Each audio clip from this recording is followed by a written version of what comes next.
Welcome to the Core Outdoors podcast. I'm your host, Christian Rawls. This podcast is aimed at helping entrepreneurs in the outdoor industry.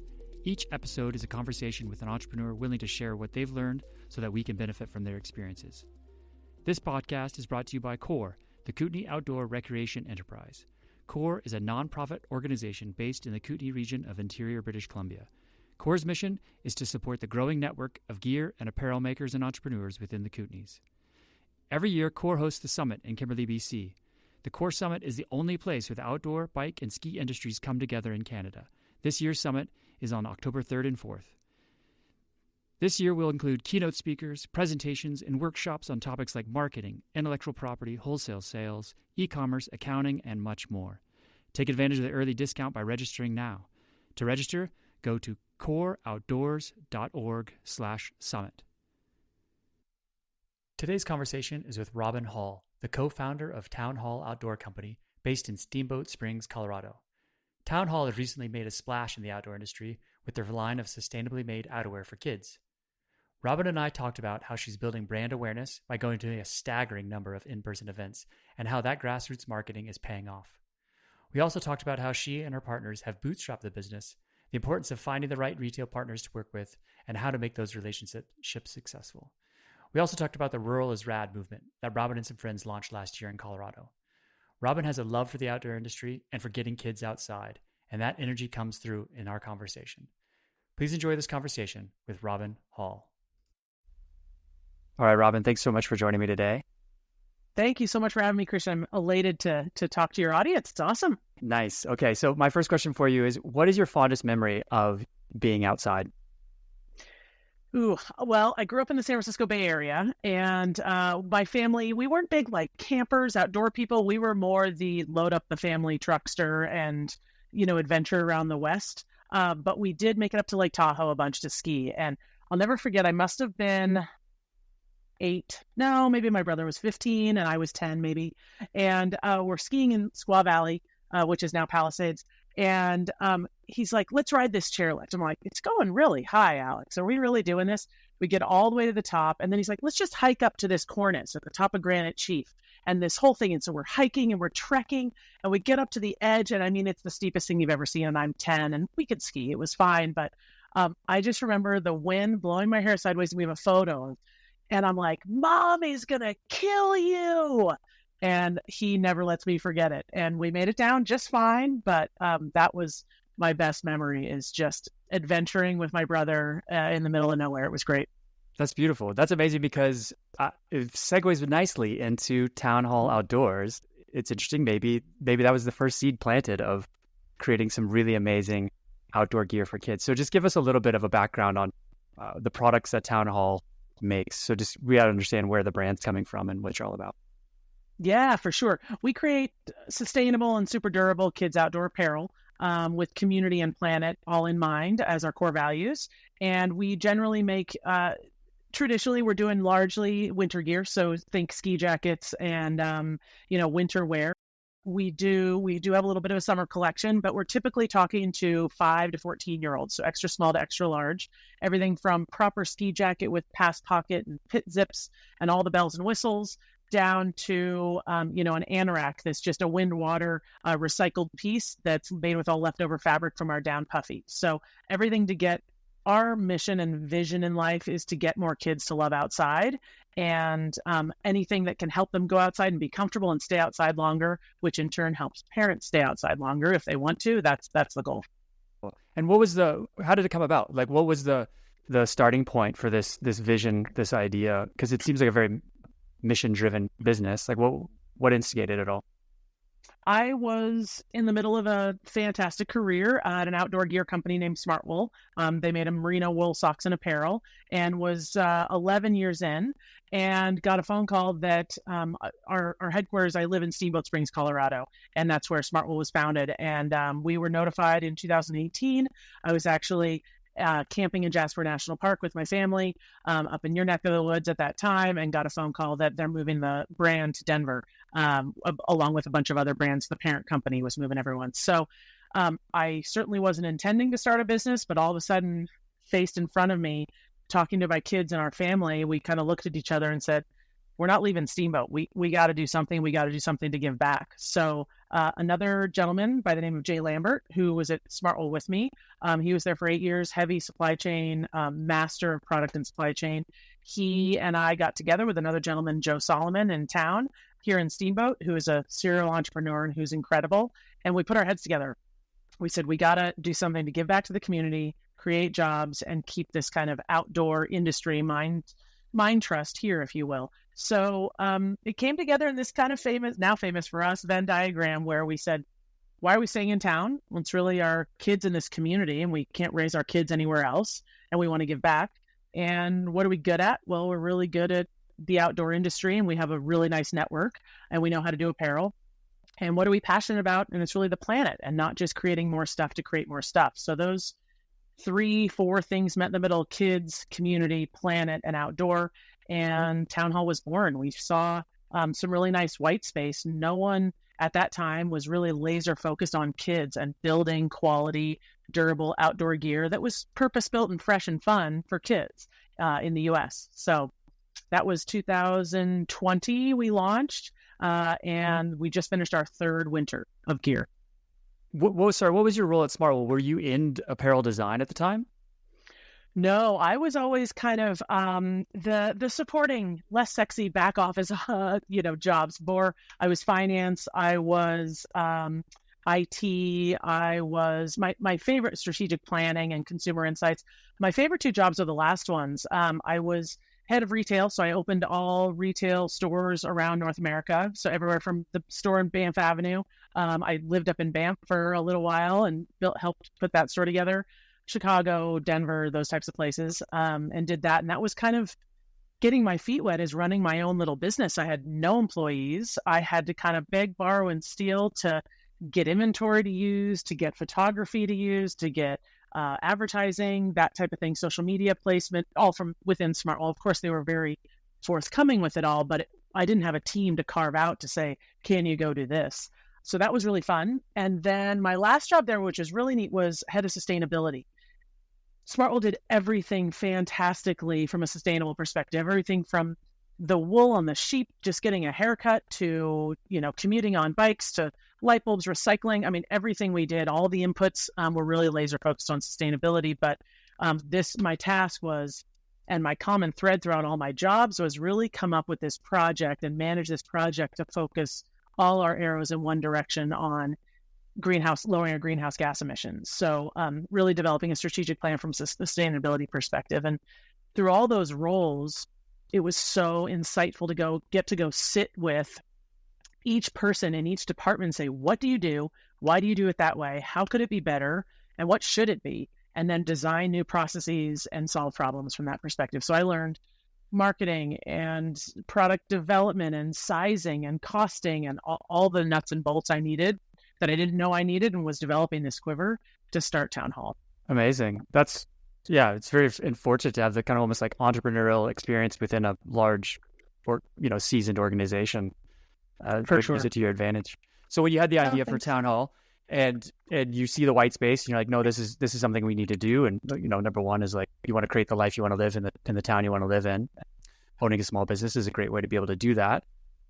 What did you do to get the brand off the ground? Did you do some kind of early market development and seeing, is a product market fit, or did you just kind of hit the ground running and say, no, we believe in this, let's go?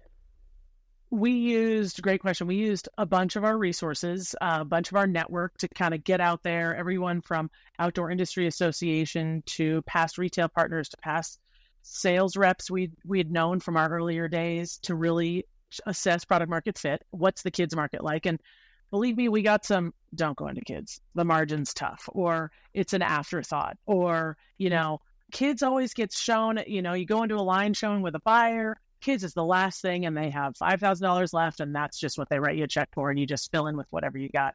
So we heard those loud and clear, but also between the 3 founders, we have 6 kids, and our 6 kids need good gear, and they're putting it through the paces here. So from that lens, we said, oh gosh, well, let's just ask our kids in this community. I mean, there's 13,000 people that live in Steamboat Springs, of which, there's a really healthy group of pre-Olympic athletes and rippers and roarers of kids in our age group. So we went out first thing and just asked them a million questions. We call them Kidsumer Insights, where we take a bunch of kids, sit them down on blankets in the park with watermelon and lemonade and trail mix, and ask them everything from where did you get your ski jacket this year to what did you love about it to tell me what you know about climate change to what's your favorite color, and get all those questions, have them vote on our colors, and then take some of those kids and have them test the heck out of our gear. So we were prototyping like mad and making sure that, again, we're building these things for kids. So, hey, kiddos, is that pocket hard to get your hand into? Great. Let's fix that. Is your zipper hard to pull up? Let's fix the zipper pull. Let's make the hood bigger. Let's do all these things to make sure. So it's a lot of testing, trial and error. And to your point, in the meantime, doing little things like launching logo wear and the website and just starting to get out to events, even if we only had trucker hats and t-shirts, it was just really starting to build this excitement and awareness from the ground up. Okay, so you're kind of building in public in the sense that you don't necessarily have ski jackets yet, but the secret's out, you're doing something, and here's the logo, here's the brand, and starting to tell that brand story early. You got it. Yep. So when you were going to, just because this is something that I've heard from other people, launching their brand is like these in-person events. Karina and Robbie from Bivo Bottles, they went to events and they didn't even have a product yet. They just showed up at cycling events and basically told stories, essentially. So I think it's a really interesting way to build it. How did you go about these early events, these kind of in-person events? Like what did you literally do? What events did you find? And then what did you bring, to start a conversation with? We did a lot of work on who our core consumer was and who our aspirational consumer was. Is it, we've gone so far as naming them, and Allison's the mom that lives in Denver, but she goes to Aspen to her condo on the weekends, and she has 2 kids, Robbie and Jean, and Robbie wears this. And so really getting really down to brass tacks on who our consumer is, and then thinking through all the goofy stuff. What magazines do they read? What events do they go to? And then we'd say, let's go look for those events. So everything from farmers markets in small mountain towns to we have this actually it's in Canada now, thing called the Kids Adventure Games. And it's spreading across Canada. I think they franchised it out up there, but really, really neat event. But that's our core consumer. It's in Vail every year. 3,000 kids come to the mountains, they fly in, they drive up, and it's parents that want and kids that love to be outside and, can afford to be in these mountain towns and go skiing enough that they need a nice winter coat. So really getting focused on who we needed to meet and where we could meet them was important. And then in terms of how we showed up, we did everything we could. We bootstrapped this thing. So this was, hey, Joe and Jay, how much money you got? Let's throw into this. Okay, what can we spend some money on here early? And literally a tent and a tablecloth were the first 2 things we bought, just to make sure we had those. And, ringing sales on your phone. And our first sale, we lost money on because the person handed us cash and walked away. And we're like, what about tax? And we don't take cash. Oh, well, it was our first sale. Yay. So that's always a gem story. But welcome to entrepreneurship. So, exactly. Yes, we'll cover you. I got it. So yeah, the events have been the cornerstone of our brand, and just handing out stickers and giving high fives. And even when you're low in inventory, I'm a firm believer that all those impressions, the amount of people that I run into that say, I've seen that logo before, I've seen your brand before, is huge, and that goes a really long way. 2 questions. So you're still actively going to these events, like you're still day in and day out, or week in and week out hitting these events up? Yeah, I did 64 events last year throughout the course of the year. Yeah, my car is loaded and always on the go, and I love it. Everything from, again, those types of farmers markets type things to bigger events to partnering with our retailers. We're in 17 stores around the country, and driving down to a little shop in Crested Butte and setting up a tent and having a founder hot chocolate, session and selling right there in front of their shop. So how do we partner with our retailers on a deeper level so that we can help them sell town hall and spread more insights? But yeah, our summer is stacked as well. I'm headed out in 3 hours to the Outside Festival in Denver for the weekend. So wow. Yeah, I like it. It's grassroots marketing at its finest. It completely is. And, when I doubt myself, when I come away from a weekend, for example, I did the Vail Farmers Market, which is one of the premier farmers markets in Colorado. Did that last summer and spent the day and drove down and spent the night and the whole thing. I sold nothing, not one thing. And it was frustrating, embarrassing, and I get home, my husband's like, well, that was a waste of time. I'm like, you know what? It wasn't. People saw the brand. I'm showing up in these mountain communities. So it's really being okay with, I think as entrepreneurs, we have rose-colored glasses on, and we've got to be optimists because we got to believe that what we're building is gonna fly.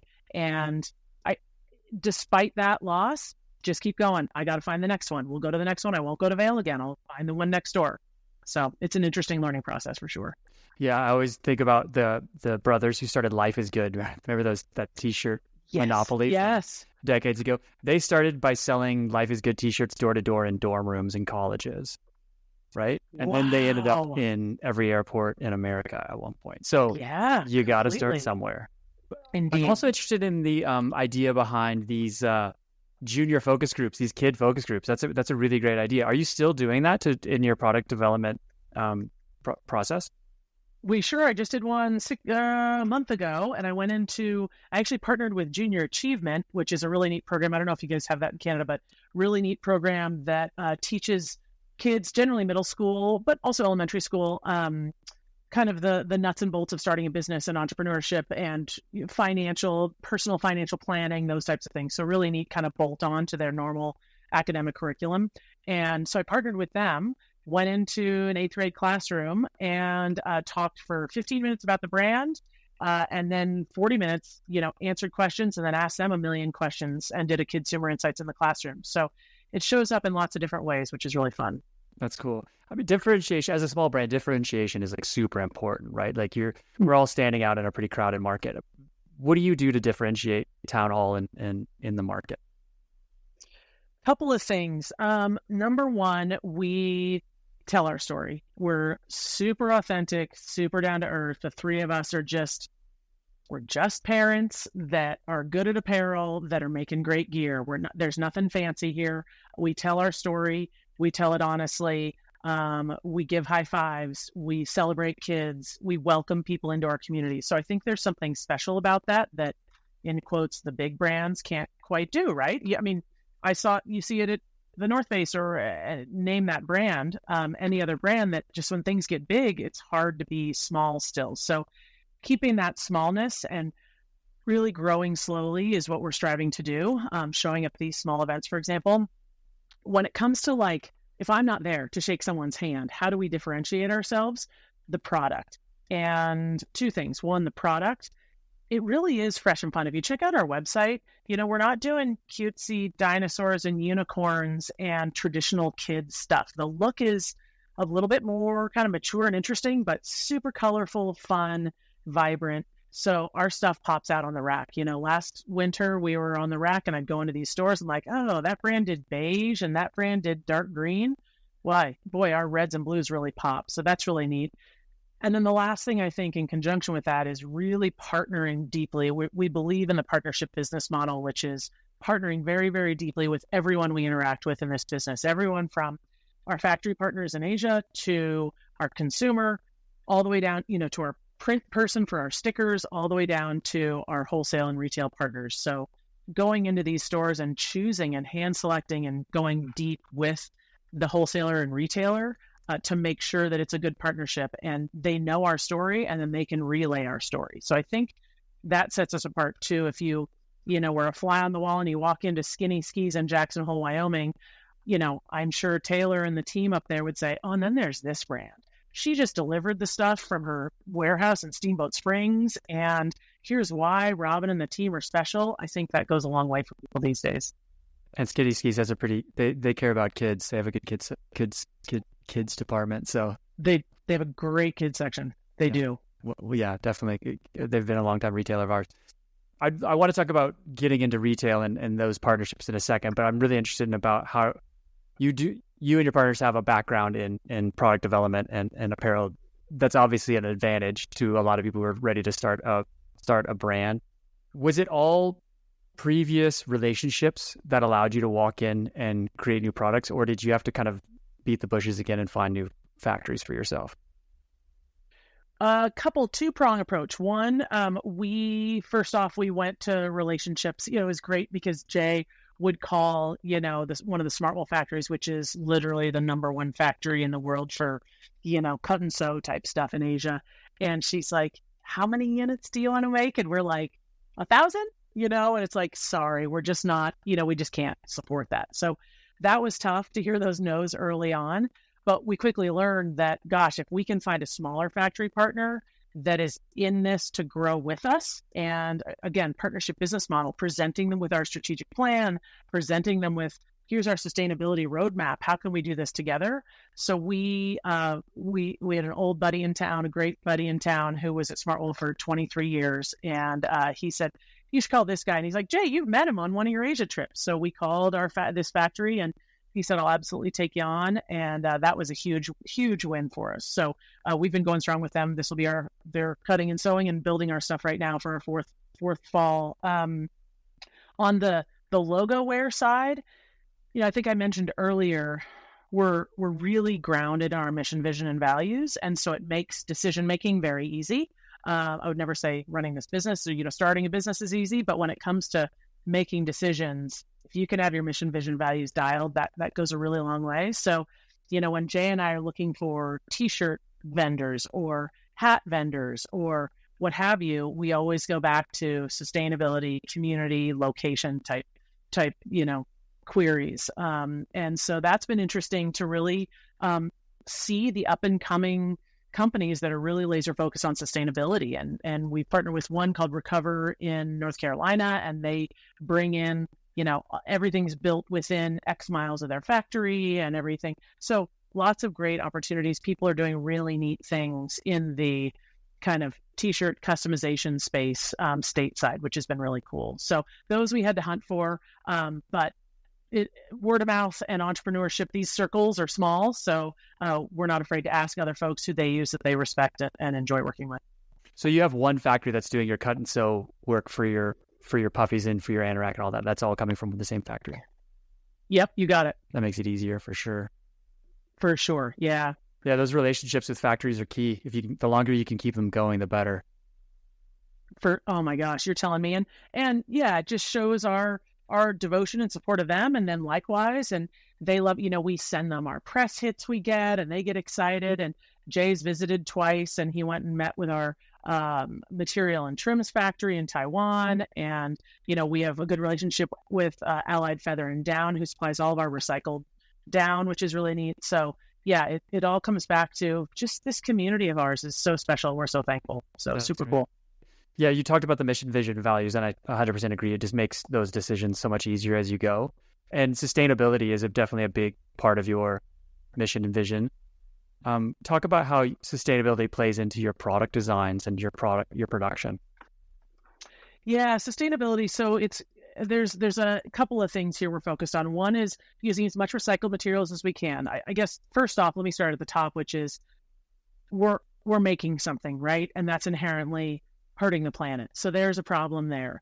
What's the best thing you can do when you make something is to make something as durable as possible so it stays out of the landfill as long as possible. So that's our number one priority, is building something that will go through 3, 4, 6, 7 kids. And we've got this little hand me ups label on there where you pass it down to a friend and you tell your story. So that's super fun.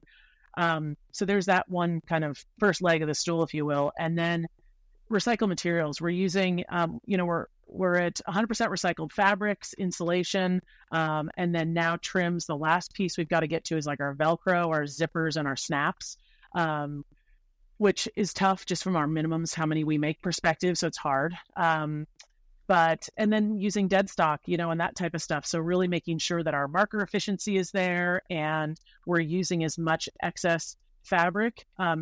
Again, with the puffies, we called and said, hey, how much excess puffy materials do we have? And they said X. And we said, well, can we make some anoraks out of that? And they said, sure, that'd be great. So we just kind of piecemealed together some anoraks out of that. So that was great. So recycled materials is really the first one. Responsible packaging. We don't ship in individual poly bags from Asia, which I know our factory was terrified at the beginning, and it's working great.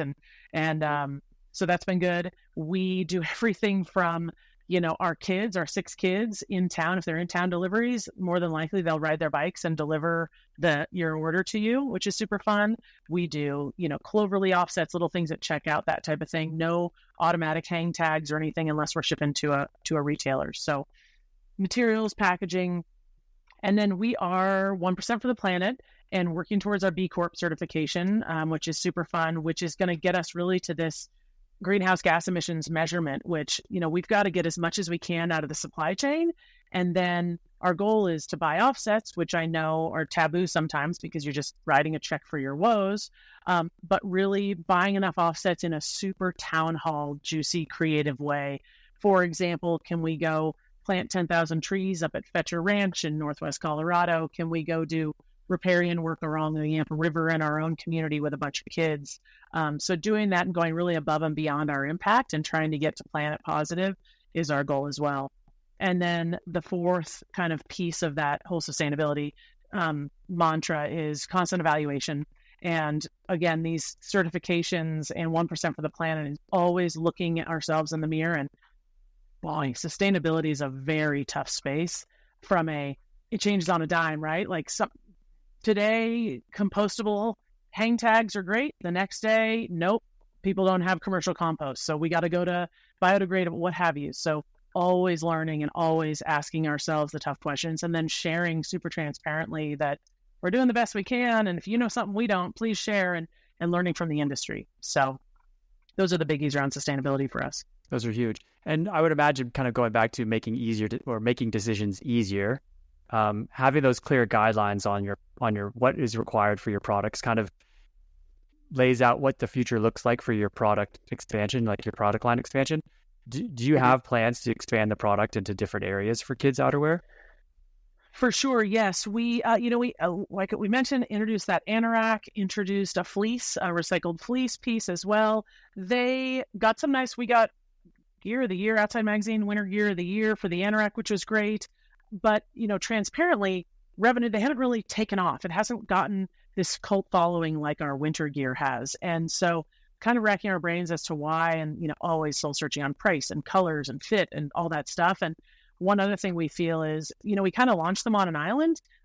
We just threw the anorak out there. Everyone come buy it. Let's go. Let's move on. Then 3 months later, the fleece. So we feel like we're ripe to launch a spring collection, whether it be like a skort and a jogger bottom and a proper rain jacket and a sun shirt, that type of thing, but really launching it as a full collection so we can get some nice press with it, make a splash. It's a head to toe outfit your kid in town hall quality stuff for the summer, or for the 3 seasons that aren't winter.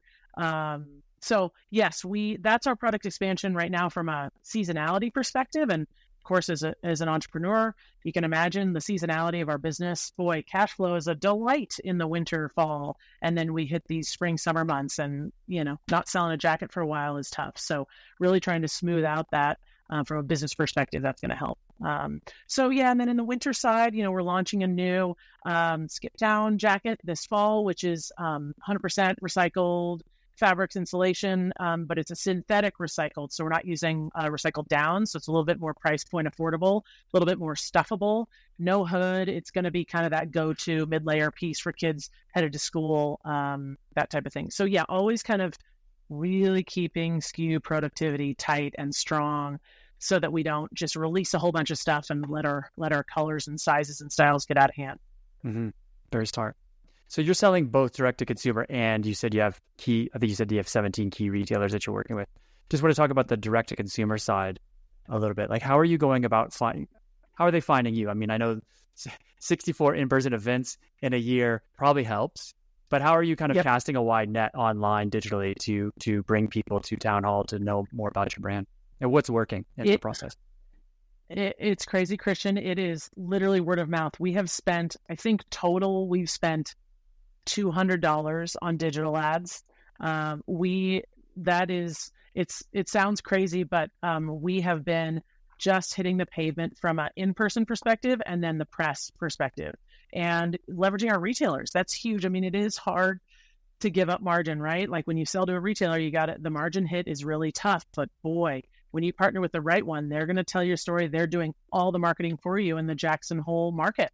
we go skiing in Jackson now and you see kids rocking town hall everywhere. So from an awareness perspective, it is these repeat one-to-one interactions with people and seeing the logo everywhere. I think we really are proud of our logo and branding. We hired someone incredible in town that we used to work with at Smartwool to do it for us, Aaron Horn. And the logo really speaks to people. I think also Steamboat is a very, very, very passionate town, and we've got 23 outdoor gear brands in this town that are headquartered here, and we're all very proud of each other and these brands. And boy, when I go camping, I use Big Agnes and I tell everyone about it. And I think when people go skiing with their kids, they wear Town Hall and they tell everyone about it. So it's been very grassroots, albeit slow growth, but the press hits and all those big wins definitely help as well.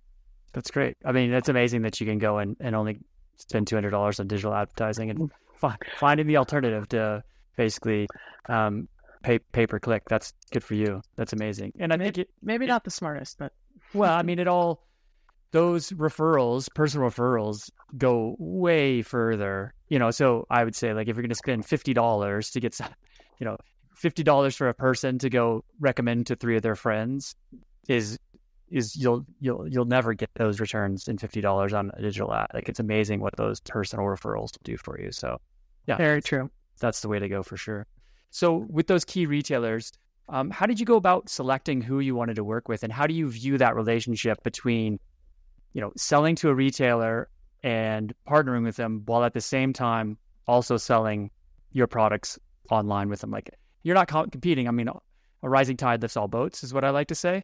So how do you view those partnerships, and how did you find those key retailers, and there's a lot of questions in here, but what's your plan for rolling out more retail? I mean, are you gonna open up more doors for retail? Like, how are you going about that? Because you're a very mission, vision, strategic company, and I appreciate that. So I know that there's a plan here. I'm really curious what it's all about. Yeah, great one. Stop me if I don't answer all the questions, and I can talk all day on this one. So retail, we set out to start this brand direct to consumer only. We priced everything accordingly. We did everything to say we are going to invite that consumer in and be the warm hug and welcome them to our community and talk to them directly, own the relationship.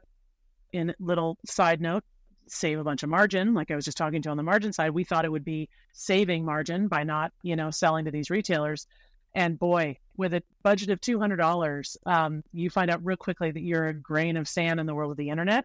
And unless you've got some really nice money to spend, you don't get too much traction. So we did well our first season, but it got to be January and we'd sold to everyone in Steamboat. And we kind of said, how are we going to get out to the rest of these folks? And so I loaded up my car with every jacket, every size, color, everything we had, and drove around the state for 2 weeks. And I hit 70 stores, I think, probably. And I had a little template document that said, okay, this store is what, why, who's shopping there? Who did I see shopping there? Who, would I give it a 5 is I got to be in that store. A 1 is that store is not right for us. So I hit all these stores, and I mean, believe me, Christian, I am the worst salesperson. I walk into the first one and I'm like, hi, my name is Robin and I sell jackets, and they're like, oh, get out of here. And by the 5th one, I was like, I should take a jacket in.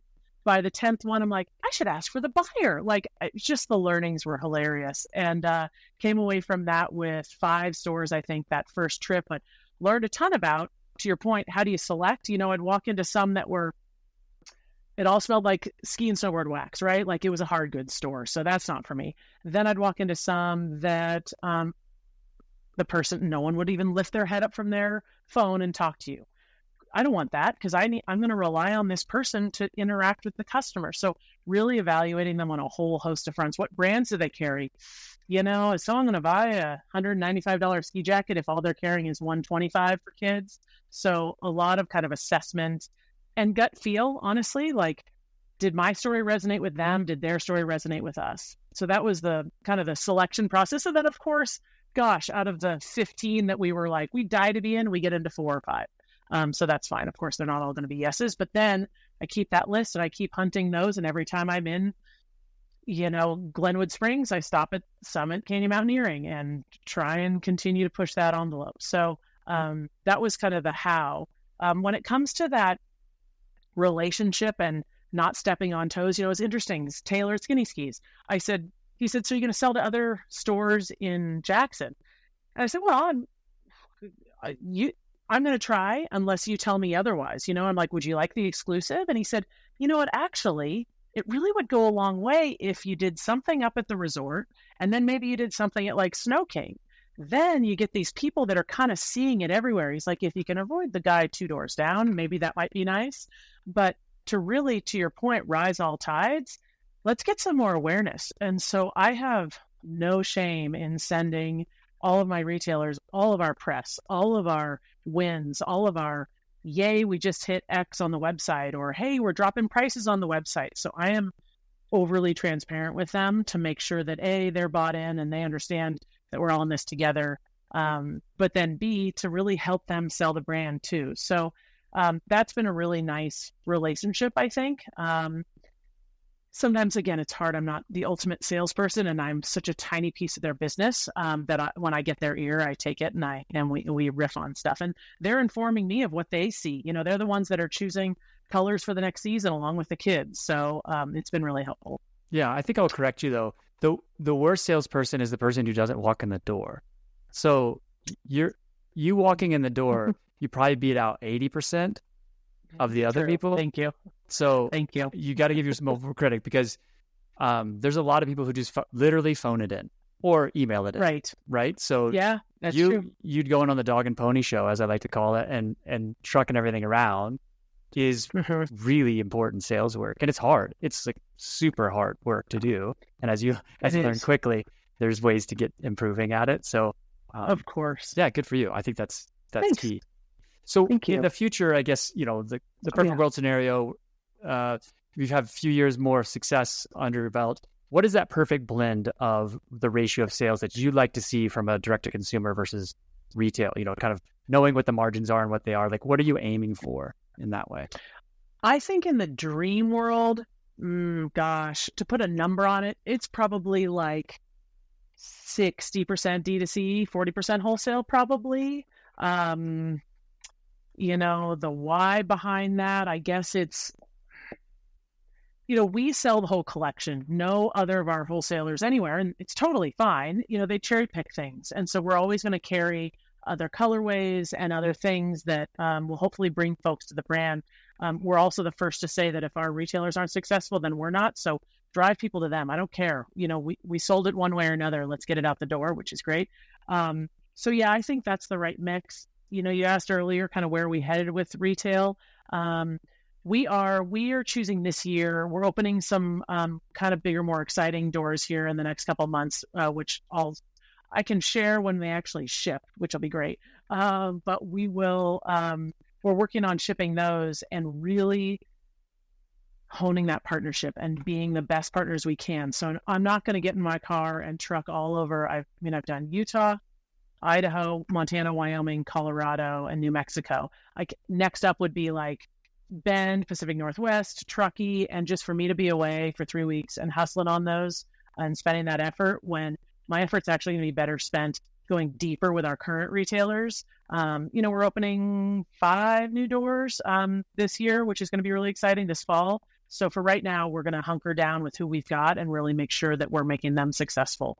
Yeah. And then never say never. We thought about the sales rep route because I can't get in my car and drive to Vermont. So that's kind of the next iteration of our strategic plan is what makes sense. When does it make sense to go the sales rep route and help, spread the brand love that way. Yeah, no, I think it's wonderful. I mean, you're very fortunate to be in the epicenter of the outdoor industry there in the Mountain West in Colorado. Like you said, how many 20-something outdoor brands in Steamboat alone? And with the Front Range, just quadruple that or more. You've got so many. You're in the epicenter, so it does make sense. You can make a big splash on a relatively small pond just on your own without independent sales reps right there in the Mountain West, which is definitely a strategic advantage for Town Hall. For sure. Yeah, and I think nobody else, my perspective is that nobody else will do a better job selling your brand than you will. And Like when you go into Skinny Skis or you go into, well, most of the retailers I'd imagine you're in, you get a chance to actually interface with the owners, and it becomes peer-to-peer work, right? Like they're used to doing their business with publicly traded companies for the most part nowadays, right? Like a lot of their brands are publicly traded companies, whereas your strategic advantage as a small business is you get to go in as the owner and do business with another owner. That feels really good for both parties, right? And it really goes a long way for the brand. For sure. Absolutely. Yep. No, you're totally right. You're fortunate to have co-founders to kind of lament with sometimes in the ups and downs, the entrepreneurial roller coaster. Even when you have co-founders, being an entrepreneur can be a bit of an echo chamber and the ups and downs. Like, how do you deal with that? Like, what are you doing to kind of prepare yourself for it and deal with it and build a network around you so that you can kind of ride the roller coaster with a smile on your face? Yes. Number one, I go outside. I have to get outside in the fresh air early every morning. So I do that with my dog or on my bike or on skis, whatever. So that's my me time. You know, that staves off some of the 2 a.m. wake ups where you go, what the heck am I doing? And then you wake up at 6 to go for a ride and you're like, yes, I'm doing this. So that's one, is take care of me. Number two is I'm a fierce collaborator, and I almost to a fault that I don't trust myself. So everything from like designing a sticker, I'm like, should I do blue here or green? Or like, oh my gosh, I can't figure it out, to like an accounting journal entry. I'm like, what's the best way to make this journal? You know, I've got to call someone, and luckily I've got this, you know, roster of folks that are always willing to help and always willing to look. And the founders, obviously they're incredible. They both have full-time jobs elsewhere, so I don't want to mire them in sticker design. And so I've learned who I can go to for what and when. And with my co-founders, it's let's get this down from 60 options down to the top 3. And then that's where really we're going to benefit. We're all going to benefit. Now, how do I get it to the 60? That's really where lots of deep breaths, lots of asking my kids, lots of asking kids in town, lots of asking my husband, just surrounding yourself with folks that, get it and care. And then to your point, I mean, it's lonely, right? Like even friends that have run, big corporations and been the president, they're like, there's no one to go to. You got to kind of keep it all in. So finding that person that you can tell everything to really goes a long way. But boy, I didn't realize how, I wouldn't say it's lonely, because there's so many cool people out there and so many great founders that reach out all the time that we bounce ideas off of. It's just, when it comes down to it, if I'm not at an event, it's me in front of my computer, and it is kind of one-way dialogue. So really making sure that you take care of yourself is a big deal. Good. Yeah, it's interesting. In our previous conversation, you had mentioned you have something locally called Garage Beers that I was really intrigued by, especially for the core network that we're trying to serve with this podcast, is, try to make a network of other people who are in the same boat as you and learn from each other. Like, tell me a little bit about Garage Beers and what that is and what it's all about. Yeah. So as I mentioned, I think 23, maybe now 24, I just heard of a new sunglasses brand out of Steamboat. Outdoor brands headquartered here and started here in Steamboat in the Yampa Valley here in Northwest Colorado. And, all the founders, someone asked the other day, why is that such a hotbed up there? And, when you think about it, it's like we're 3 hours from anything. And it's a very bootstrap place. I mean, this place was founded on ag and farming and ranching and really, again, pulling yourself up by your bootstraps and making things work. And everyone that started a business in this town when it started in 1900 really had to put their all into it. And I think there's that attitude of ownership, pride, entrepreneurship, inspiration. And then it goes back to what I was saying earlier around kind of the pride and rah support network in this town. When we see that there's a new brand launching in town, everyone's like, I got to buy those sunglasses. I got to go buy them because I want to support my friend down the street that is building this brand. So I think that was the genesis. And that's why we've gotten to 23 gear brands, goggles and stand-up paddleboards and ski poles and skis and tents and all the things, luggage. So it's all here. And so we decided maybe a year and a half ago that, gosh, if I could sponge from Bill Gamber at Big Agnes and, Andrew at Grass Sticks Ski Poles and learn what works for them, and I can help them, boy, 1 + 1 is really 3. So it started as all good things do over a beer in a garage. And we said, should we do a conference room? Should we do Zoom? Nope. Let's get a cooler of beer and bring a lawn chair and sit in a garage. And so we meet in one of the companies or founders' garages every 6 weeks now, I think it is. And whoever can come comes. And we have a loose agenda, but a lot of conversation around what events are you going to this year? Should we share an accountant? Anyone going to Denver and picking up gear that has space in a U-Haul?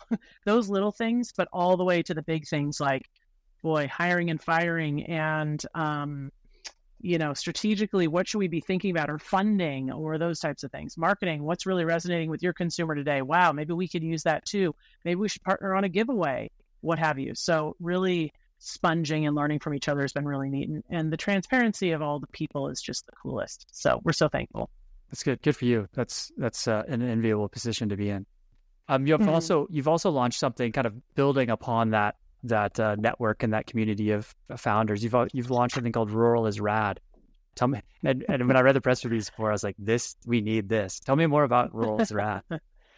Yeah, Rural is Rad came from, it was funny. We have all these startup weeks, right, for small businesses and entrepreneurs. There was West Slope Startup Week, which is essentially everything west of the Continental Divide here in Colorado. We were in Durango last August, and I was on a panel with a gal who I really respect, Kelly Mazzanti from Padinsky, and then TJ Smith, a guy who does really cool outdoor art installations. The three of us were on a panel and we were asked, how do you guys collaborate as an outdoor industry and outdoor folks? So we were talking all about it. We were saying things like, should we make a trucker hat that has all 3 brands on it? Should we do a giveaway on social? All these kind of great, valuable, important things, but nothing really groundbreaking. And the mediator turned to us and said, why don't you guys just forget the audiences here and go ahead and talk and collaborate? So we just started talking. We're going, there's some power in rural founders. I mean, we're all rural brands. And how do we shine a bright light on what we're all doing, but then also all the other founders, and essentially take garage beers out a ring to all of Colorado, to anywhere rural. But then in the meantime, how do we drive revenue and awareness back to these outdoor brands that join this movement? And wow, what if we all culminated in this Rural is Rad week that was a shopping week around Small Business Saturday, around the holiday time, and really driving consumers who want to be more engaged and want to learn more about these really purposeful, awesome brands, outdoor brands and businesses. We can kind of do a twofold thing, drive revenue and drive support for founders. And so Rural is Rad was born out of that. And we did our first Rural is Rad week last fall. Admittedly, it was just our 3 brands, Kelly, TJ, and mine. And now we've done a press release, and we're really trying to drive folks to, outdoor service and businesses to sign up for our directory free of charge. And then also consumers then really getting them to follow us and learn about neat brands they wouldn't normally known about. So it's been fun. And so when do we get to franchise Rural is Rad Canada? Are we in the works now? You guys are on the list. We got a call from Vermont who's on the list as well. So we're getting close. Let me get some bearings here. Let's get the directory dial. Let's get people up and running, and then never say never. That'd be awesome. We're into it for sure. I mean, we've done something similar called Kootenai Approved for us here in the Kootenays, and oh, I love that. And trying to get just awareness around core members and the amazing things that are happening in the Kootenays. So. Anything we could do to kind of team up together as small companies and makers to, back to the rising tide that all boats. If we can put that together, that'd be amazing. Love it. Well, just to close this out, I have a few rapid fire questions. They don't have to be rapid fire answers, but they're just kind of short and sweet. And you can tell me, you can riff on them as long as you want, and I'll just move on to the next one when you're done. So how do you want to grow as a brand in the next few years?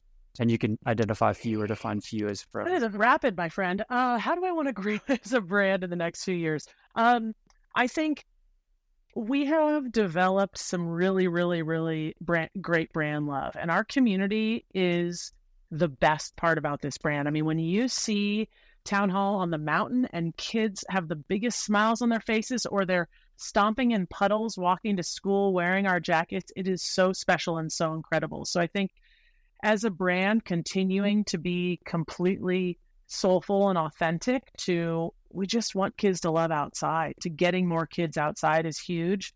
We talk a lot about, and Jay keeps it very honest about, which is fantastic, about continuing to make super durable, reliable products. The moment we lose trust from our consumer and our product, the moment we go downhill. So we will never take our eye off making quality, great gear for kids. So, yeah, as far as kind of the sales approach, spreading nationwide, and then from a marketing perspective, it's more cooler, more fun events. In my dream world, I'm driving a van around the U.S. and in the Kootenays and selling town hall out of my van, but we'll see. We'll see if we get there. Yeah, you got to dream. If you got to dream it, that's wonderful. So Exactly. how do you want to grow as an entrepreneur yourself in the next few years? Definitely hiring is on the radar. We need to be hiring. I do my best here to juggle all the balls, as all your listeners I know do. It's unbelievable how you figure out how to prioritize. I firmly believe in doing one hard thing every day and learning from it. I generally try and take the difficult route so that I can learn and get better every time. There's some things that I'm just digging my heels in on that I need to really keep pushing myself to try and do from a sales perspective, from an e-newsletter, just goofy things that it's like, I'll just make journal entries and look at reports today. Nope. Make the phone call, do the hard things. So really growing as an entrepreneur from doing the hard things. And then, I think with our relationships and our partnership business model, being ourselves and friendly and joyful and awesome to do business with, while also bearing in mind it's a business. This isn't all fun. We're not here just to, hand out high fives. Continue laser focus on the prize of continuing to sell and spreading the town hall love. So wonderful. If you could do it over again, what would you do differently? And what would you do again, but earlier in the timeline?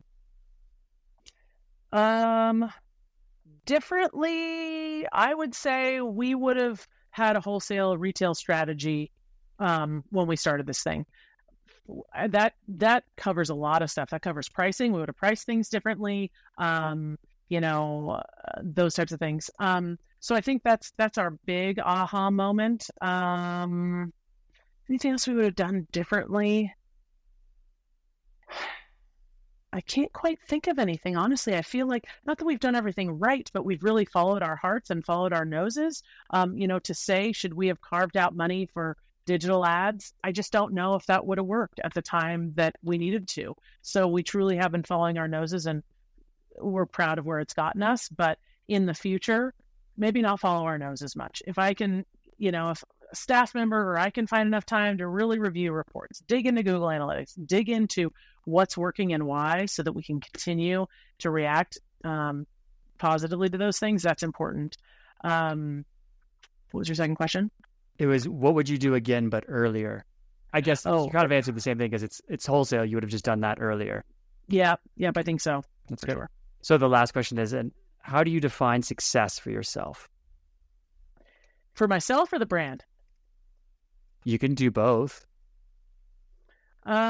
Success for the brand, again, I'll go back to continuing to create quality, durable gear that kids love being outside in. It sounds so, I said it before, vision and values. If that's not what we do, then we're not doing anything. So that's success for us, and spreading love and being joyful and being great to do business with, and building this community. Those are the big things. And then supporting the planet and making sure we're not doing more harm than good. Success for me personally, that's a tough one, because sometimes ego comes in there, right? You're like, I want to have a cool brand, and it really doesn't for me very much. I really just want success to be having this really solid community around us that is supportive of each other and learns from each other and thrives outside. Specifically, we're a public benefit corporation, which is a legal entity, define what we could do when we started this business. And we really were laser focused on giving back to Northwest Colorado. And so success for me would be, I mean, if in 5 years we could have an office with 35 people and their families are coming up for lunches and we're just this new little hub, that's the goal, is to have families and just a passionate bunch running this brand and putting their all into it. It's wonderful. Thanks, Robin. I mean, I really appreciate your level of strategy that you've come into this business with, and you've used the word or the phrase laser focused a few times, and you seem very laser focused on it. And it's really amazing. Like being being driven by your vision and values is inspirational. I know that you've offered us a lot to think about, and it's inspiring to be able to see somebody who's only 3 years into business, but like has that such a clear vision of where they want to go and why you said why. You said the why multiple times, and that's refreshing. And so I really appreciate it. And yeah, it's good. We're cheering you on. Like it's great to see what you're doing over there. And I can't wait for you to be available in Canada, in Western Canada, because we would love to see you town hall up here. Indeed. That's another dialogue for sure. But no, thank you. And thanks for having me. And thanks for everything that everyone does up there. Fighting the good fight. Believe me, I know, like the wake ups when you're like, what am I doing? How did I get myself into this? But just keep pushing and keep leading with purpose and keep making people smile and keep boosting each other up, because that's what this core group sounds like they're doing, which is huge. And that goes a very long way for these entrepreneurs that are sitting behind their screen all day, every day. You need an outlet. So well done. I'm so impressed by you guys. Thank you. That's wonderful. Well, that's a great place to end it. We thank you so much, Robin. Thank you. Appreciate you. Thanks for listening to the show. If you know someone who would enjoy this episode, please share it with them. If you enjoyed it, take 30 seconds to give us a review on your podcast player. Ratings and reviews go a long way in spreading the word about the show. It takes hours to create an episode and only 30 seconds to leave a review. We'd really appreciate it. To learn more about CORE, visit coreoutdoors.org. That's KORE outdoors.org. Thanks again for listening, and we'll see you next time.